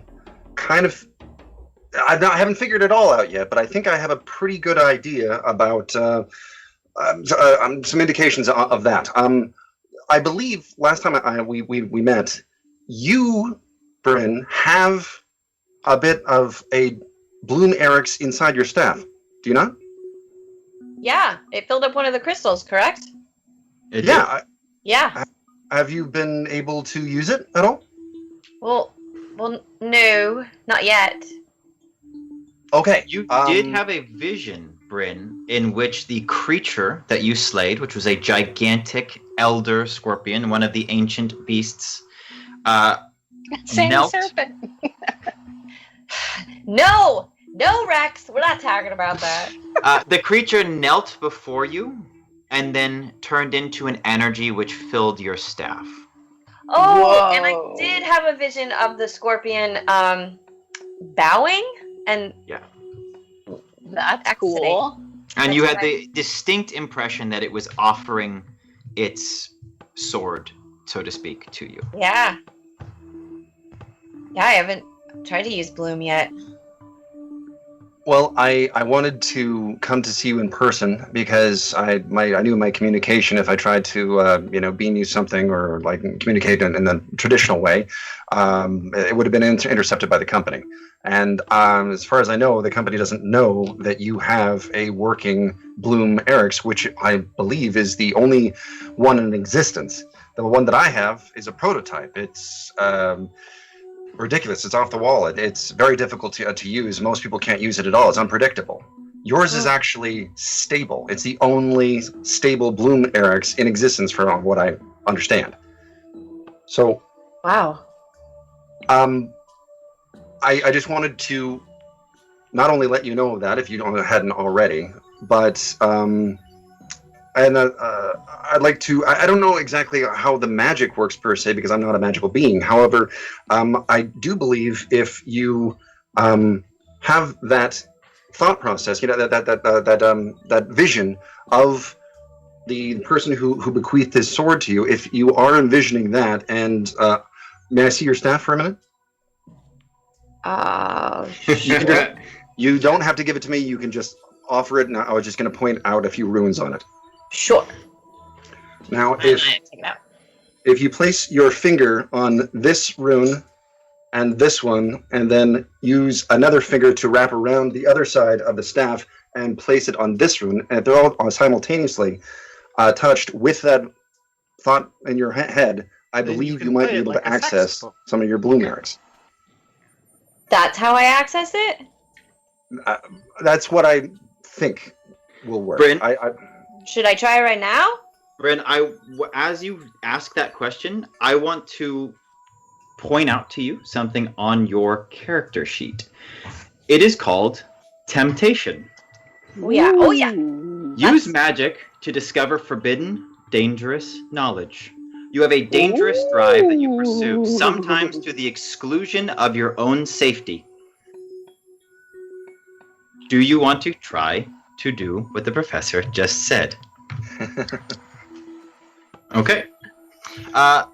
This is going to be a new move, which you are able to use. I don't want to go through the trouble of copying and pasting it right now, so I'm just going to explain it to you, and I will give you the mechanics of how it works later. Okay. Here's my fake staff. Touch the runes as is described to you by the professor, and you try to open your mind to the staff in the same way that you establish a connection with Tag. And you feel a surge of energy flow through the relic, not you. And then there is a bolt of bright green light that explodes out the front of it. And then a shower of leaves that manifest out of thin air and drift down to the floor. And standing there, when they clear, is the Elder Scorpion. It is waiting as though ready for a command. And you get the distinct impression that for the first time in your life, you understand why your family is called the Summoners.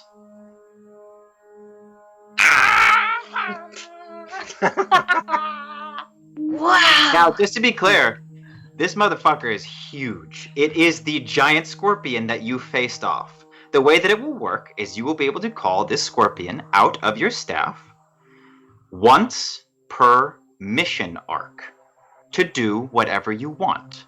If it is outside of combat, it will have narrative capabilities that we will define in a moment. If it is in combat, it has a list of very powerful attacks that it can do one time that deal a significant amount of damage. As the professor continues to look at this thing in awe and babble about the scientific capabilities, you get the feeling that if you were to defeat another elder beast, you might be able to absorb its elements into your staff and increase the number of creatures you could summon per mission. Oh my god, and then the scorpion and the Sammy serpent could be friends. Best friends. Can I pet it? Yeah, you can. I want to try. I would It is assume in- that as soon as it appeared, both Tag and Rex just reflex punched it. You just bounce off. You get this feeling, Bryn. It's very strange because you do not get the feeling that this is a servant of yours or a tool. You get the feeling that it is a messenger of a much higher power than the ones you are used to organizing with, that is willing to collaborate with you. So, And as that that yes or no to she can pet it. You can pass, yeah. Okay. Sure. I mean, like, it is 100% on your side. There's no wild animal quality to it. It seems to be in tune with your desires. You have the feeling that you wouldn't even need to speak to it in order to issue a command. And you walk forward and you place a hand on it, and it returns that energy, this warm, friendly energy to you. It becomes aware that this was a test, and rather than putting the pressure on anybody, it just starts to fade and then crackles into a green energy, which you Can I ride it so- before it fades? I just want to ride it real quick. Just a You little, jump just a small and ride it- down a corridor. as it sucks out from underneath you, and the light returns to your staff, and the crystal, which had turned clear when it exited, glows green again. I'm just looking at the professor, and I say, "You knew how to do that with the staff, and you fucking fixed the engine just right out of the gate." And I should very, very Sure. impressive. No one can correct him. That's absolutely what happened. As the world state stands, Rex is currently in control of this ship as an executive of the company. The professor will be able to exit in whatever fashion she deems fit. As of right now, you are aware that the network has been somewhat completely fucked up by the situation in the galaxy, which has locked the company away from all of these things. But if there's anything else you'd like to say, Professor, before you are able to take a lifeboat and disappear, you're welcome to. I would actually. I also have been doing a little bit of tinkering with the anti-Erics. If you remember that, we got that off of the nightmare creatures on the Bloom planet.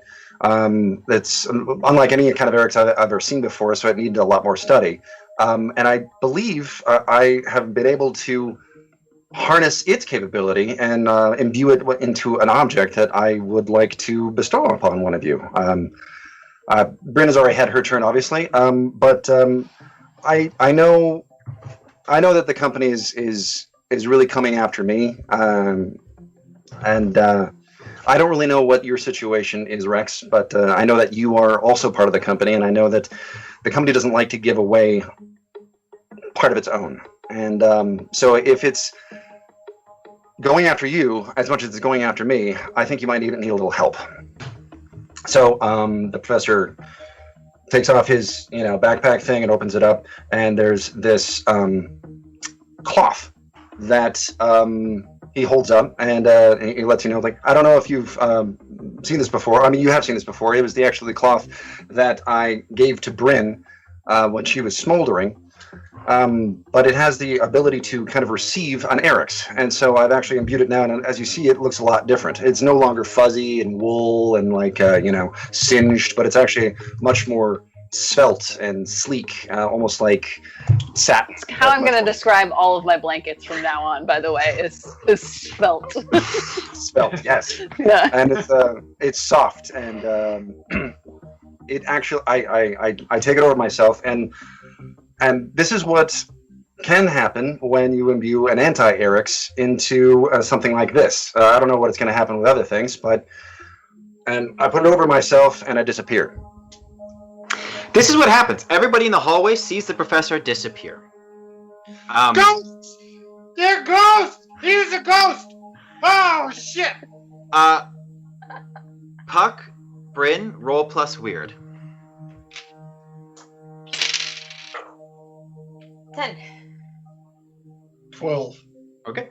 Both of you are aware immediately that the cloak does exactly what he says. It is an invisibility cloak for all intents and purposes. You are also caught by a word that you cannot stop thinking once you start thinking. That word is cursed. Tag, you get a feeling in the pit of your stomach the moment you see this thing come out of his bag. When he puts it on, you feel compelled to switch over to the phase state and take a look at it in a more honest fashion. What you see standing before you is a figure shrouded in a black cloak and black metal armor. They are holding a glaive that is glowing with a negative energy, and they are wearing a helmet that looks like a crown. That's what the professor looks like in the face state? Yes. Okay. Currently. Currently. Oh my god, he is not only the smartest dude I have ever seen, but he is so badass. This figure... Is he not actually the professor? The figure nods to you in a way that lets you know it sees you. And it is clear that it is not the professor. That you are not seeing the professor's true form. That is not what is happening. You are seeing the presence of another entity which has been brought to this place in the form of this blanket. You should take that duvet off. That's the thread count may be very high quality, but that's bad. Let me try to, in the face state, let me try to telepathically communicate with this creature. The connection forms as though it is second nature to you. Hey. Hey! Sir? Ma'am? Sup? Dag. Oh, hey, yeah, that's me. I was just waiting. I thought maybe you would say your name. You know who I am. You've been looking for me for a very long time.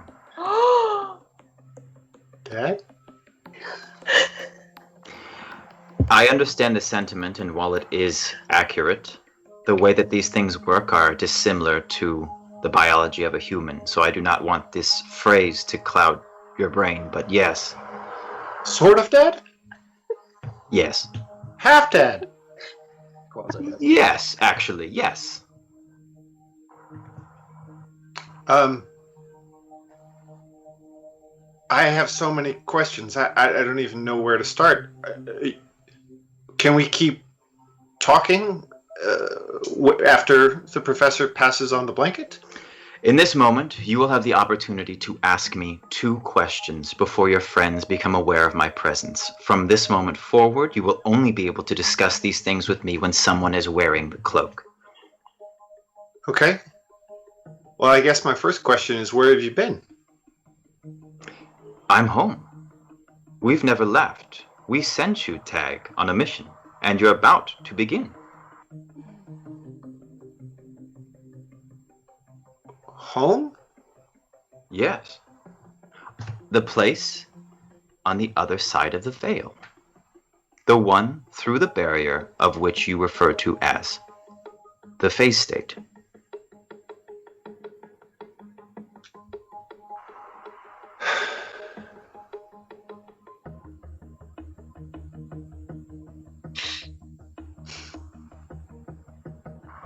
Okay. Well, that answers 2 of my 4,000 questions. The others are starting to get suspicious, and so I just let the connection fade away. Sure. Put on my best poker face for the rest of the group. Sure. You see the professor standing in front of you. Nobody has noticed that all happened in a short amount of time, more than it took us to explain what was, or less than it took us to explain what was going on. But just to be clear, you are aware that the professor is standing in front of you wearing an invisibility cloak, and the entity you just came into contact with was not the professor. It was the cloak. And there was no essence of the professor. None whatsoever. Okay, it's as if he went to another plane entirely. It's as though the cloak is using the professor's temporal space to actualize for short periods of time. Okay. Let me pop back to the face real quick. Okay. As long as the professor is wearing this cloak, this entity is there. Hey, half dead. Look, I spent so much of my life thinking about what I would say in this moment, and we're in it, and I feel like it's passing me by, but I am upset. You sent me on a mission. I was a child. I was a baby. You cast me out and left. What mission? How would I know what I am to do? How would I know where you were? Were you? In what way have you equipped me? I've been without a home. I've been without a family. I've been confused and scared for so much of this, and now I am supposed to have some sense of loyalty or allegiance because you've claimed a kind of para-blood lineage with me? I understand that all of this is difficult to understand, and there was no way to complete this mission with foreknowledge. We've trusted you with the burden of our people's destiny and our rightful place in this state.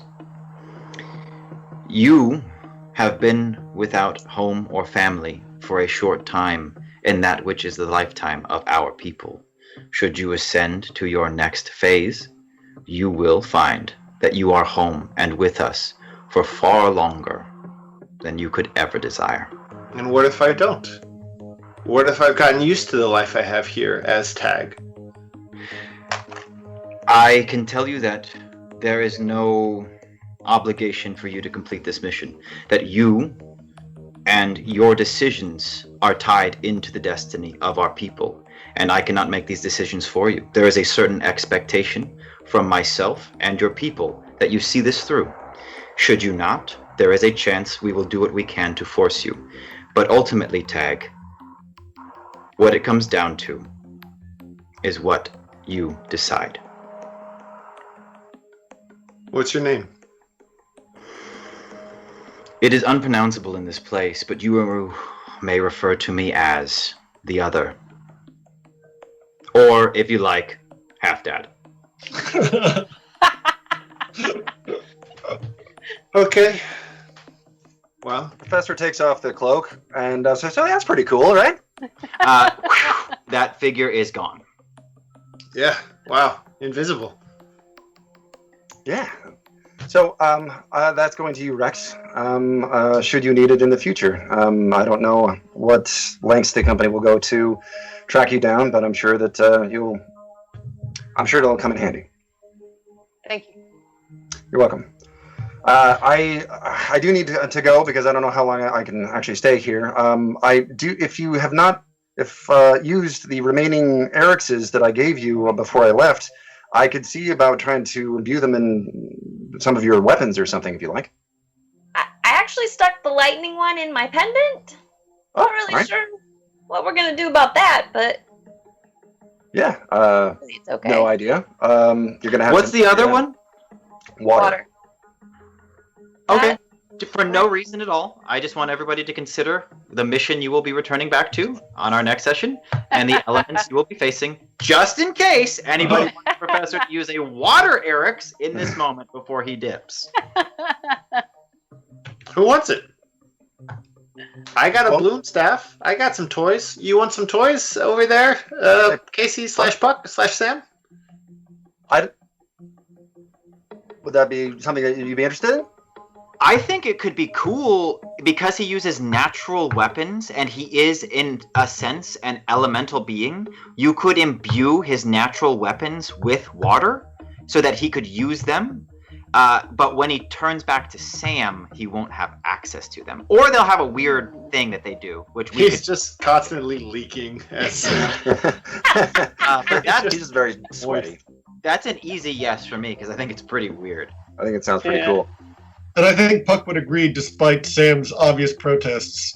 Okay, we'll figure out the mechanics of that, but the professor imbues Puck's natural weapons with water, which we will retroactively accept when we move forward into the next Given session. time, you may be able to manipulate the temperature of said water and perhaps use it not just as water but as ice. But I don't know if that's For something your you can fluffy do. pancakes. Ooh. Oh! I approve of Endless this. cold water! Flapjacks on me. Okay, so this is what I see happening. The professor's got to leave, and so he's going to take Shavanah's private cruiser. Nice. Yeah. It is. It does double as a stealth vessel because it is kind of the like Darth Vader ship. But everybody walks down to the docking bay and sees him off, and you are sent away with your second robot pilot now to add to your robot pilot army that you're creating the rebellion with. Excellent. And the professor flies away, and all of you are left standing there. And the camera captures all of you in a wide, but slowly pushes in to Tag's face. And we get just a moment to live with this new knowledge as he begins to unravel it in his mind. Blackout. Hooray! That was very fun. Thanks, everybody. Thanks, everybody. Yay! Absolutely. Okay, right into it, yeah, because we're kind of running behind.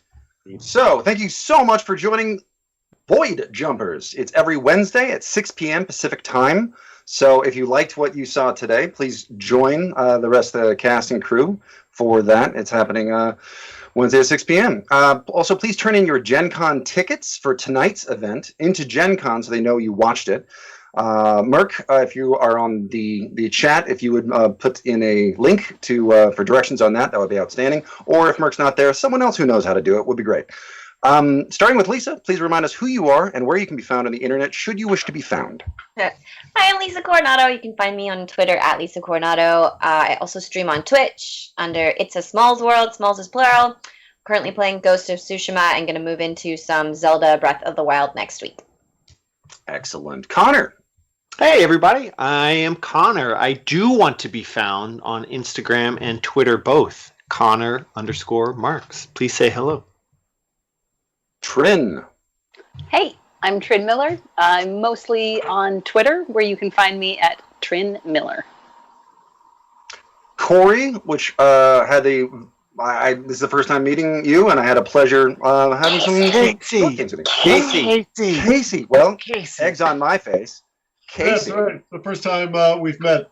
Long time fan of the Professor in last season. So Oh, well, thank you very great, much. great to get an opportunity to play with you. You guys can find me on Instagram at Case Jackalope. And And let's give a shout out to Total Nonsense, and just in case there's some new people. Oh, sure. I have a small YouTube channel called Complete Nonsense. So you can go to YouTube/Complete Nonsense. I highly recommend checking out any of the character Andy and his puppet rap videos. They're great. how about our fantastic game master, Jesse? Thank you. I just want to take a second to give credit where credit is due. I don't think that a time loop episode is any new ground to be breaking. The biggest and most obvious inspirations would be Groundhog's Day, but also Edge of Tomorrow, aka Live, Die, Repeat, one of my favorites. But also the Adventure Zone's 11th Hour arc. I stole the most from that and tried to take some of the mechanics that worked. So check out the Adventure Zone because they're great. And especially the 11th Hour if you like time loops. But I'm Jesse. You can find me at Jesse_Keeter at Twitter. Awesome. I am Brian S. Lewis. You can find me at Brian to the Lewis on most things. And just because it's coming up here for me pretty soon, first of all, you can see me in season 1 of Void Jumpers, so check that out. But pretty soon I'm going to be doing some other shooting, going down to Georgia. So please check out the 4th season of Dwight in Shining Armor, and when it comes out next year, the 5th season, which I have a much bigger part in. So please check that out. Let's see. Thanks to Mark Thomason for being our tech director, Aaron Buman for our music man, and our awesome mod, Paximo. If you enjoyed this episode, please like and share our episodes and clips. You can join Void Jumpers on the Discord channel or look up past episodes in either the Zoe Twitch channel, YouTube, and now we're also on the Fantasy Network. Please tune into Zombie Orpheus Entertainment Twitch channel every weeknight for more live streaming for tabletop RPGs such as this, and obviously other ones have different kinds of flavors. Monday is Masters of the Metaverse at 6 p.m. Pacific, and DG Game Night returns on Tuesdays at 6:30 p.m. Pacific time. Thanks very much. Had a blast. Catch you on the Continuum, Jumpers. But the next thing up is actually us. Oh, yeah. Yeah. Wednesday. Watch us. We're the next ones up. Next Wednesday. Next Wednesday. Next Wednesday is going to be the next new thing on the Zombie Orpheus channel. Right. Yes. Yes. That you'll be continuing season 2 of Void Jumpers. Yes. Yes. Which is wonderful. Spicy. Again, 6 p.m. Pacific. Okay. Well, have a great time. Mwah, mwah, mwah.